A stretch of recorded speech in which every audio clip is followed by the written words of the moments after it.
Gawa na ng reklamo ang 24 na residente na inaresto sa kaguluhan sa Silverio Compound kahapon. Papayapa naman ang pagpatuloy ng clearing operation sa compound kanina. Saksi si Emil Sumangil.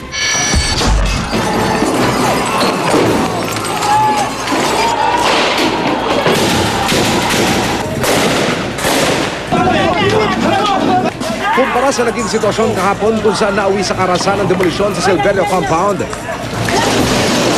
Tahimik ang pagpapatuloy ng clearing operation sa bungad ng Silverio Compound kanina. Wala na isang pulis na umalalay sa demolition team na ang mga binuwag na istruktura ay hanggang labas lang ng compound. Pero ang gulo kahapon, mahirap daw malimot ng mga tulad ni Rodman Ortega na nasugatan sa demolisyon.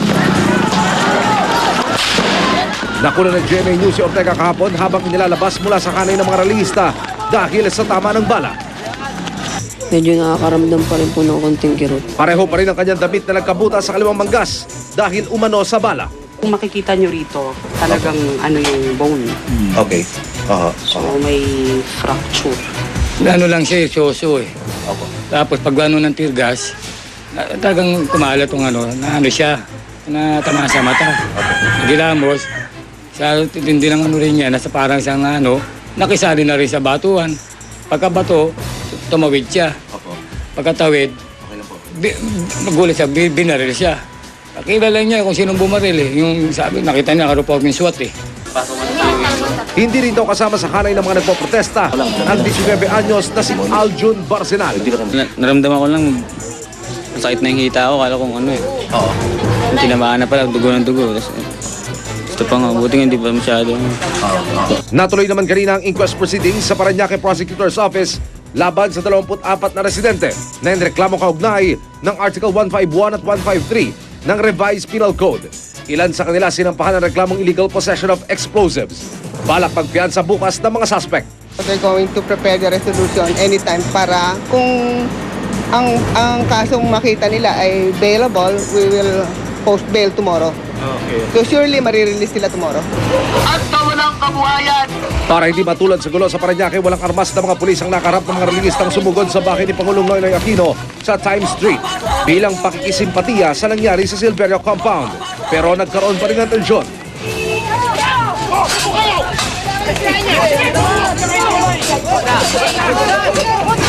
May ilang pulis pang umambang mamalo ng batuta.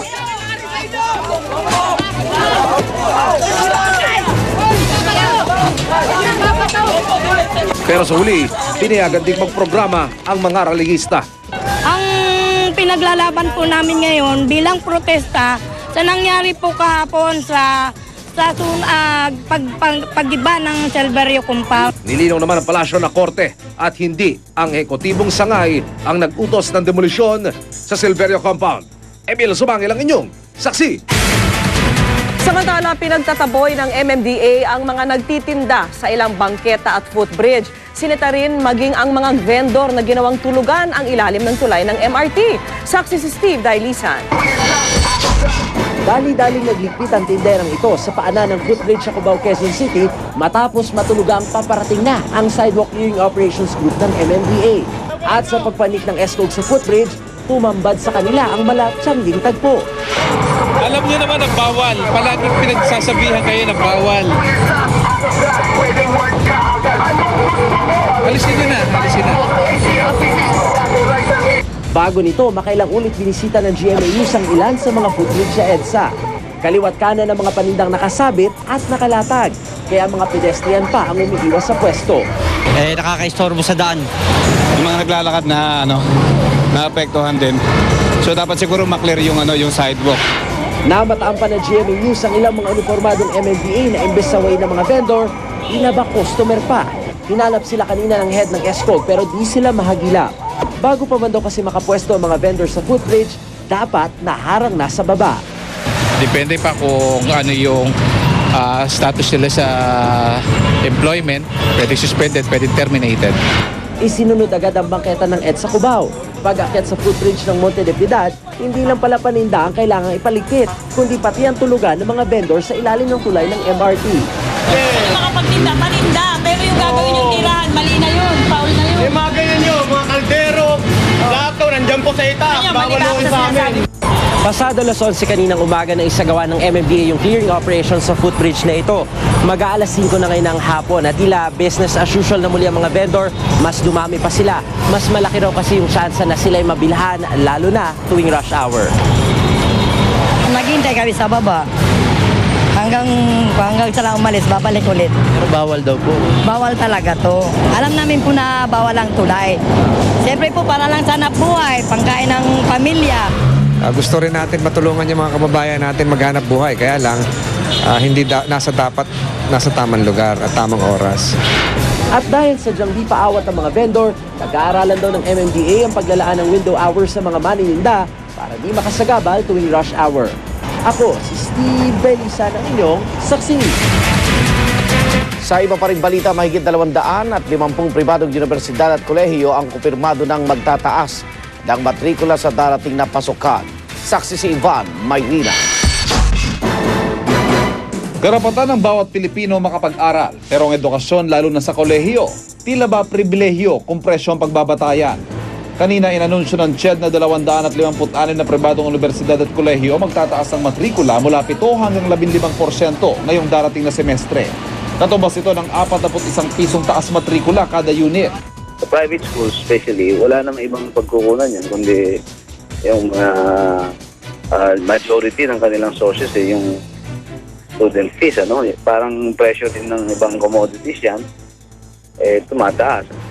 Si Randall nahirap na raw mairaos ang pag-aaral sa public high school noon. Kabado kung paano pa makakapag-aral sa kolehiyo ngayon. Kung di raw makakakuha ng scholarship, malamang anya, magiging mailap daw ang pangarap na maging IT professional o math teacher dahil sa liit ng kita ng amang tricycle driver. Inaanap ko pong school po yung mabababang tuition lang po. Kasi po hindi nga po namin kaya. O yung iba ko pong classmate, hindi po sila mag-aaral ng college kasi nga po hindi nga daw po nila kaya. Kaya po lang daw po sila. Kundi po ata magbo-vocational or magtatrabaho na lang daw po sila. Nababahala tuloy ang Kabataan Party List. Baka raw lalong dumami ang hindi na lang mag-e-enroll o ang mga magda-drop out. Bukod kasi sa matrikula, nagmamahal din daw iba pang singilin kahit hindi raw aprobado ng CHED.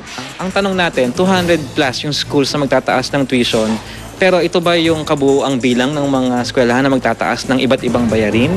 Ilan yung magtataas ng miscellaneous fees? Ilan yung magtataas ng other fees? Unfortunately, kahit yung CHED, hindi alam yan. Sa ngayon, limitado raw talaga ang kapangyarihan ng CHED na i-regulate ang mga bayarin sa mga eskwelahan. Starting next school year, pumayag na rin yung mga association of schools na lahat ng fees, tuition and other school fees, miscellaneous fees, subject yan sa consultation. So ang ibig sabihin yan, hindi sila basta-basta mag-increase o magpapatupad ng bagong miscellaneous fees without undergoing the process. Sa mga ganitong hakbang, hindi lang daw kinabukasan ni Randall ang nakasalalay, kundi maging ang pangarap ng kanyang buong pamilya na umangat sa buhay. Kahit siya lang po ang makatapos kasi po ang ko po sa kanya, pangarap ko po, tulungan po niya yung mga kapatid ho niya. Ako si Ivan Mayrina, ang inyong saksi. Samantala, 25 bahay ang natupok sa sunog sa Barangay Burol, Mandaluyong City ngayong gabi. Isang residente ang sugatan sa sunog na umabot sa ikatlong alarma. At live mula sa Mandaluyong, saksi si Katrina Son. Katrina? Vicky, sa isang kalapit nga na covered court at paaralan, pansamantalang maninirahan muna ang may 50 pamilya na nasunugan ng tirahan dito sa Barangay Burol sa Mandaluyong City. Kanya-kanyang buhos ng tubig ang mga naabutan kong residente rito sa A. Luna Street sa Barangay Burol, Mandaluyong. Ang iba naman nagmamadaling magbitbit ng mga gamit. Alas 6:30 ng gabi raw nang may biglang pumutok sa bahay ng 83 taong gulang na si Brihilda Soriano, kasabay ng pagbubukas niya ng ilaw. Kasunod dito ang biglang pagsiklab ng apoy na mabilis na kumalat sa magkakadikit na bahay. Si Ricardo de la Paz na galing sa trabaho, ganun na lang ang panlulumo ng datnang nasusunog na ang bahay. Gamit? Wala po kahit. Ang nailigtas lang po namin ito, yung suot po namin. Dahil din sa sunog kung kaya biglang naputol ang pagdiriwang ng kaarawan ni Charlotte de la Rosa. Diyan sa itaas na bahay, biglang umusok. Tapos meron ng mga apoy na malakas. Tapos nagputo ka na. Umabot sa third alarm ang sunog bago idiniklarang fire out kaninang 7:33 ng gabi. 50 pamilya ang apektado sa pagkakatupok ng 25 bahay sa lugar. Sugatan naman ng isang Esmeralda Aceron na nabigyan na ng paunang lunas. Made of light materials sa mga bahay, kumalat agad. More or less po, ang damage po natin dito, 1.5 million. Agad namang bumisita si Mandaluyong Mayor Benher Abalos sa mga nasunugan. Immediately yung pagkain nila, yung lilipatan nila, yung mga banig, t-shirt, tsinelas, mga underwear, nakahanda na lahat yan. At yan ang latest update mula dito sa Mandaluyong. Ako si Katrina Son, ang inyong saksi. Nasunog din ngayong gabi ang di bababa sa 10 bahay at isang junk shop sa Payatas, Quezon City. Saksi si Micaela Papa. Mula sa basurang mapapakinabangan pa sana, ganito na lang ang natira sa kalakal ng junk shop na ito matapos madamay sa sunog sa Payatas Road alas 8 ng gabi. Bago umabot sa junk shop, 10 bahay muna ang tinupok ng apoy na nagsimula sa bandang looban ng compound. Nung dumungaw yung manugang ko, sabi niya, Mami, nasusunog. Malakas na nga ang apoy. Malakas eh. Hindi na ako nakaka-recover ng mga damit. Sa paunang investigasyon, napag-alamang nagsimula ang apoy sa bahay ng isang Narciso Baksal. Naputulan sila ng kuryente. So ngayon maghapon hanggang ngayong gabi, ang gamit nila ay kandila. So yung sinasabi nila ayon sa mga nakakita, doon nagsimula yung apoy. Mabilis daw kumalat ang apoy dahil pawang gawa sa light materials ang mga bahay. Ang junk shop naman, panay papel at plastic ang laman. 8:05 ng gabi inakyat sa second alarm ang sunog at sa loob ng 3 minuto ay nasa third alarm. Nang ideklarang fire out dakong 8:45 ng gabi, tinatayang 15 hanggang 17 pamilya na ang nawalan ng tirahan. Sa kabutihang palad ay walang naiulat na nasaktan sa insidente. Kasalukuyang inaalam ang kabuang halaga ng pinsala sa sunog. Ako si Micaela Papa, ang inyong saksi. Nilamon din ng apoy ang isang gusali sa Cagayan de Oro City. Nakunan po yan ng ating news scooper na si Marvin Mangubat at narito po ang kanyang kwento.